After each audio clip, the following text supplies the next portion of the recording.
Bonjour à tous et bienvenue dans cette vidéo sur comment compter les entités d'une espèce chimique dans laquelle je vais parler de la notion de quantité de matière. Avant de définir et d'expliquer ce qu'est la quantité de matière, je vais commencer donc par préciser comment trouver le nombre d'entités n dans une espèce chimique. Donc le nombre n d'entités dans un échantillon d'espèces chimiques aura pour expression n est égal à m sur m entités, avec donc grand N, le nombre d'entités sans unité, petit m, la masse d'espèces chimiques exprimée en kilogrammes, et m entité, la masse d'une entité également exprimée en kilogrammes. Voyons donc sur un exemple comment utiliser cette relation. Donc je vais considérer donc un clou en fer et je vais chercher à déterminer donc le nombre d'atomes de fer qui sont les entités présentes donc dans le clou. Donc la masse du clou est de 3,60 grammes. La masse, ce qui me donne ici en kilogrammes, 3,60 fois 10 puissance moins 3 kilogrammes. Ensuite, la masse d'un atome de fer est MFE égale 9,6 10 moins 26 kg. Donc, à partir donc, de la masse de mon clou et de la masse d'un atome de fer, je vais donc pouvoir déterminer maintenant le nombre d'atomes de fer dans le clou en faisant M clou sur MFE. Je remplace par les valeurs numériques, ce qui me donne NFE qui est égal à 3,60 10 moins 3 sur 9,6 10 moins 26. Et j'obtiens ici un nombre d'atomes de fer qui est de 3,75 10 puissance 22. J'ai deux chiffres significatifs ici, 3 en haut. Je vais en garder le nombre le plus petit. Donc je vais avoir NFE qui est égal à 3,8 10 puissance 22. Si j'essaie donc d'exprimer le nombre de clous, le nombre d'atomes de fer présents dans ce clou, je me retrouve avec un nombre d'atomes de fer qui est de 38 000 milliards d'atomes de fer. Donc on voit ici que en fait, donc un simple clou renferme une quantité absolument astronomique donc d'atomes de fer.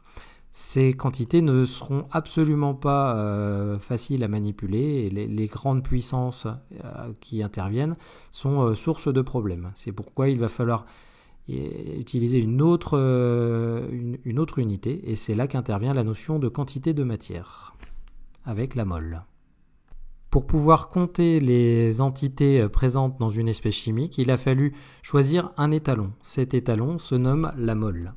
La mole est l'unité de quantité de matière notée petit n.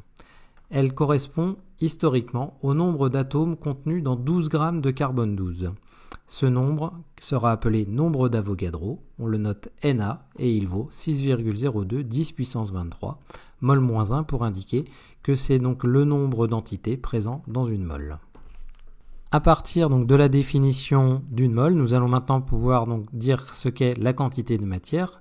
La quantité de matière donc représente le nombre de moles dans un échantillon d'espèces chimiques. Cela veut dire que l'on peut l'interpréter comme étant le nombre de paquets qui vont contenir chacun 6,02 10 puissance 23 entités. La quantité de matière est notée petit n et elle s'exprime en mol. Et quand on parle de l'unité mol, on ne met pas de E. Donc son expression sera petit n est égal à grand N sur Na avec donc petit n la quantité de matière qui s'exprime en mol. N, grand N, le nombre d'entités qui est sans unité, et Na, le nombre d'Avogadro qui s'exprime en mol moins 1 et qui vaut 6,02 10 puissance 23. C'est une constante qui est toujours donnée dans les exercices ou quand on en a besoin dans un problème. Je vais reprendre l'exemple de mon clou en fer pour calculer cette fois donc la quantité de matière de fer dans le clou. Donc le nombre d'atomes de fer a été calculé précédemment, il est de 3,8 10 puissance 22, ce qui correspond donc à NFE. Je connais le nombre d'Avogadro qui est Na égale 6,02 10 puissance 23 mol moins 1. Je vais donc pouvoir déterminer la quantité de matière en faisant NFE, donc petit nFE, quantité de matière d'atomes de fer, qui sera égale donc à grand NFE sur Na.